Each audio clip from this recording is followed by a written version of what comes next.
sat down to update you on this project yet. I really have been sick though, so my voice is like just getting back to normal. I'll show you what this looks like at the end of this row, because I really have made good progress. This is my birthday cast on for the year. I'm sure a lot of people do this, but where I first heard of it, I'm pretty sure was from the Knitterary on YouTube. I'm pretty sure I saw last year she had done a birthday cast on and then put a little tag in the finished object with like whatever age she was turning for the year. And I thought that was such a good idea. Last year, my birthday cast on was my self-drafted green cable sweater. I never quite figured out how to do the tag thing. I just kind of haven't put the effort into figuring out how to like, I think I'll want to like stamp a piece of fabric and sew it in. But I'm thinking that once I finish this year's cast on, I'll figure out how to do both of those numbers onto tags and then put them in the piece. I guess there's a little bit of pressure with this concept because you wouldn't want your birthday cast on to be something you eventually frog if you're like keeping a tag in it for memory's sake. So yeah, I was sick on my birthday. I turned 31 now. So we kind of canceled my birthday or delayed it. We really didn't do much for my birthday because the entire family was sick. So really this cardigan, which I am gifting myself, is like the only evidence of my birthday. No, that's a lie. I shouldn't lie. My brother gave me an HDMI cable for my birthday. Yeah, I really don't have any like big feelings about my birthday or about getting older. I never really have. How should I put this? I'm not saying that young people don't knit, and I'm not saying that cool people don't knit. There are plenty of very young, very cool people who knit. But let's just say that if you look at me and my entire vibe, my 20s didn't suit me. So based on that and that alone, I'm enjoying my 30s a lot more. So the project that I've picked for my birthday cast on this year is one that's been on my radar for a long time now. This is the Zakkuri Cardigan by Noriko Ichikawa, and I am doing it in the recommended yarn, which is Rerum Natura Gilliatt. And it's actually very rare that I do a project in the recommended yarn, and perhaps I should do it more often because I am precisely on gauge and it's making this entire process a lot easier. Generally, I kind of like the challenge of like picking a unique yarn that poses a bit of a challenge with gauge. I enjoy the challenge, but it's also nice to have just like a nice, easy stockinette piece for once. So this color is Aubepine, and it's this really nice red. Rerum Natura has a bunch of reds, so I was looking through all of them to try to figure out which would suit me. I am quite picky with my reds, and I really didn't want it to be too bright. I knew that if it was like a bright red, a saturated red, I wouldn't wear it. So this one I'm really liking because it's definitely, I'd say it's neutral. I wouldn't say it's on the cool or warm side. Maybe slightly warm, like it has some orange to it, I guess. But the more apparent quality to it is that it has a lot of black in it. So it's sort of a dark red, and it's like almost tweedy. You can definitely see, like, I'm saying there's a lot of black in it because you can see little like bits of black, flecks of black really. So I'm very excited about this color. I think it's going to be a really nice wardrobe staple. Just something that I could throw on with like dark jeans, black trousers. It is going to be oversized, quite oversized. I don't remember the exact recommended positive ease. I think it was 30 something centimeters, and I'm bang on that for a size 2. I actually think that size 2 and size 3 would have put me in the recommended range of positive ease, if I remember correctly. And I spent quite a while looking through the 2 sizes and what people on Ravelry were doing. And I feel like I've made this decision in the past too, where if I'm torn between 2 sizes, I tend to pick the one that's been like more popular on Ravelry because it means that there's been more going to say testing, not testing in like the test knitting sense. I'm sure that both sizes were test knit quite a bit. But there's more like proof of concept if you can see like hundreds of projects that have been done in your size. So this is going to be oversized, but I don't want it to be like too dramatically oversized, because I'd like it to be sort of not professional, but I do want to be able to wear it into the office. I work from home, to be clear, so a lot of my clothing is like very comfy and casual. And I've actually imposed an entirely artificial deadline for this. I'm not sure it's going to happen, but ideally I would like to finish this in the next week, because next week I am traveling for work, and I think that this would be nice. You know when you have a lot of clothes in your wardrobe, but there's like one event and you convince yourself you need to go shopping for it? That's what this is for me, except I'm like knitting a piece for the one event. I'm not traveling anywhere exciting, by the way. I'm from Eastern Ontario, and I'll be down in Southern Ontario for the week just for work stuff. But I'm not sure this will get done, and I'm certainly not going to rush myself. So I think the more likely outcome is that you guys are going to come along with me. Okay, finished my row. Let me show you my progress so far.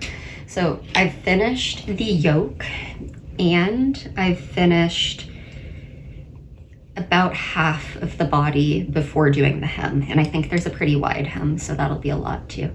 I've also finished 2 balls of yarn, so that's 200 grams. I've got 3 more. I think I'll only need 2, maybe 2.5 more. So I think I'm about half done.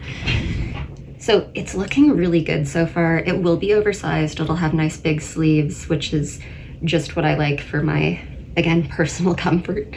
And yeah, you do the button band as you are working the body, which is really nice because that's just one less thing to do later.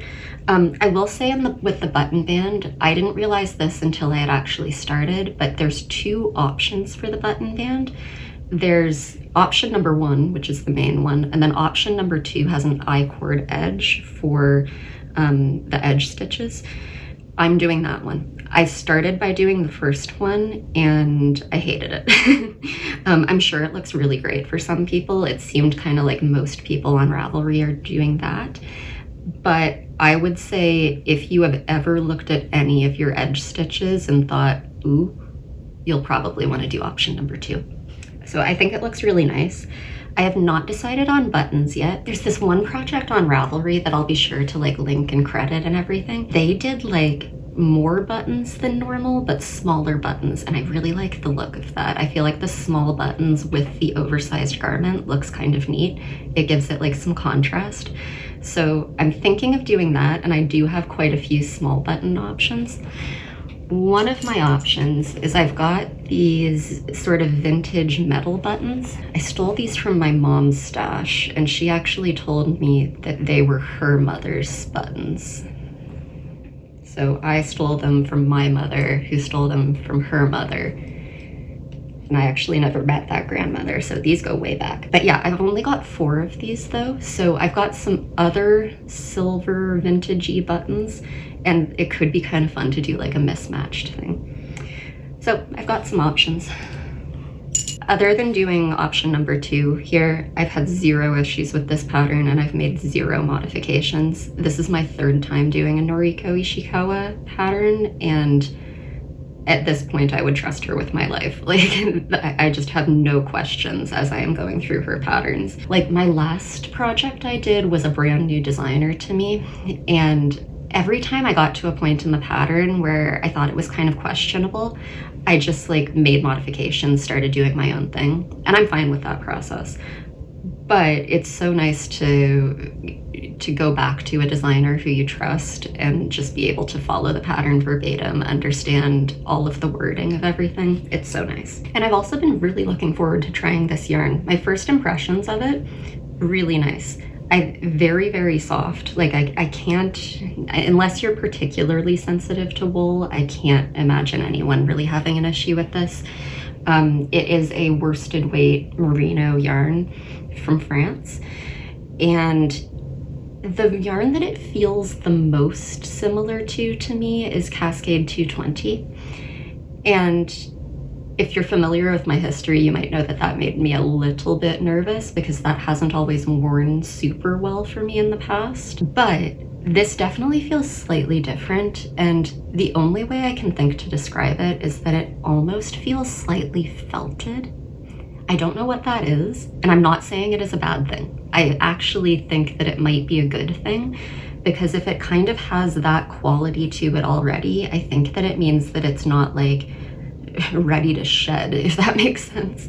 So it's like very, very nice and stretchy. I'll try to give you a close-up. I don't know if you'll be able to see that like sort of felted quality that I'm talking about, but it's really fascinating. It's also like very easy to work with. I would say that if it's in your budget, and it's kind of like a mid-range budget, it's like very beginner friendly yarn, because I think that it feels very like forgiving. That sort of bounciness means that like stitch definition looks really nice. So yeah, we'll see how much I can get done before my trip. But if it doesn't go well, you'll be coming with me.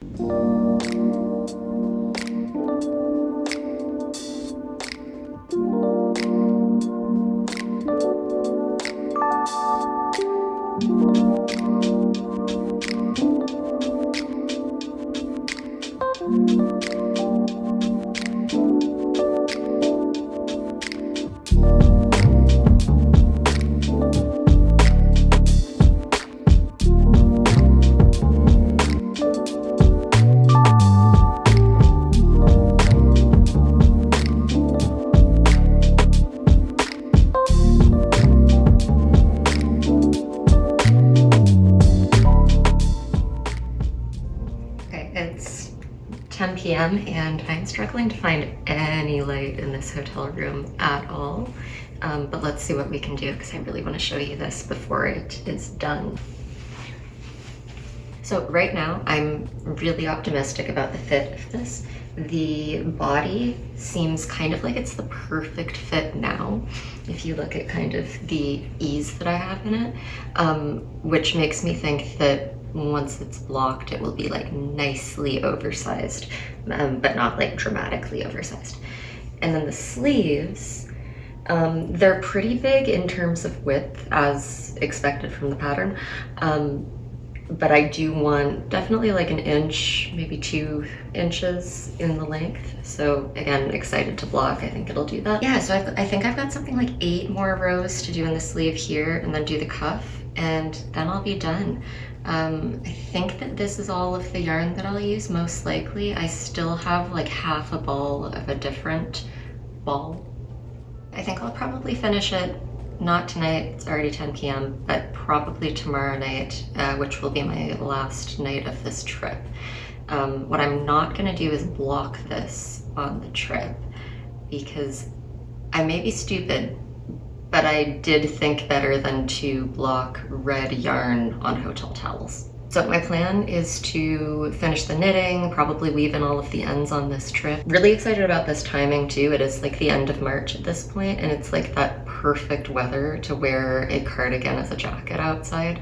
So really eager to get this blocked and start wearing it. And I still haven't had to make any modifications.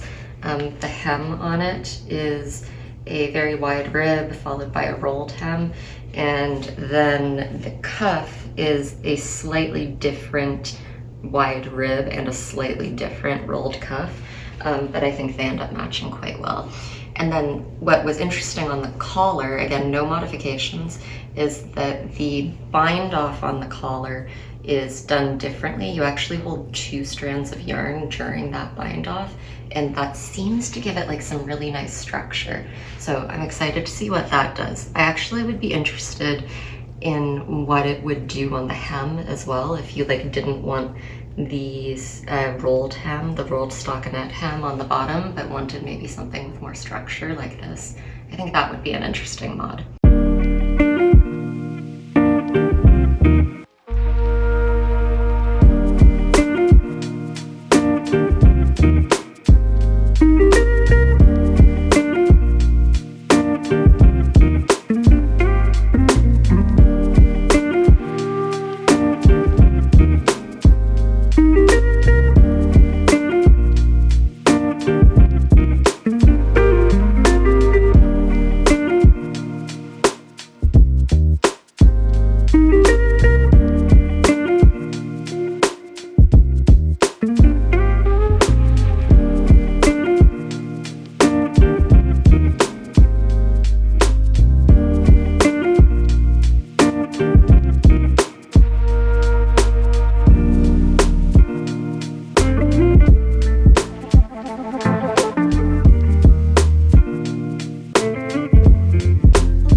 I thought that we could do a little story time while I'm sewing on these buttons because I did such an abysmal job of filming while on that trip. It was a work trip and I was with my engineering team the entire time. It was really fun. We had a great time, but yeah, I didn't have a ton of free time. Did finish the cardigan though. I thought it was funny though, the guys who I work with, they know about my knitting. They don't know about these videos though, but we were going out to dinner one night and a few of us had carpooled together and we park and we get out and we're walking towards the restaurant. And what I want you to imagine is like me with a group of engineers and I just like stop in my tracks and we've got a dinner reservation and I freeze and I go, guys, the restaurant is right next to a yarn store. And in my head I'm already doing the math and I'm like, okay, how long is this dinner gonna take? It is a work engagement. I can't just skip out on it. When does this store close? Maybe around 8. What are the chances I get out by then? Anyway, the dinner went pretty late, so I didn't actually get to go to the yarn store. But on the way out, it was dark at this point, and I could see that all of the lights were still on in the yarn store. And there was clearly a knit night going on in there, and it looked like they were having such a good time. And the guys who I was with, they all go, "Oh, Kate, yeah, those are your people." And I came so close to just, if anybody here goes to the knit night at Flying Squirrel Yarns in Waterloo, Ontario, I came so close to crashing your knit night. It looked like you were having such a great time.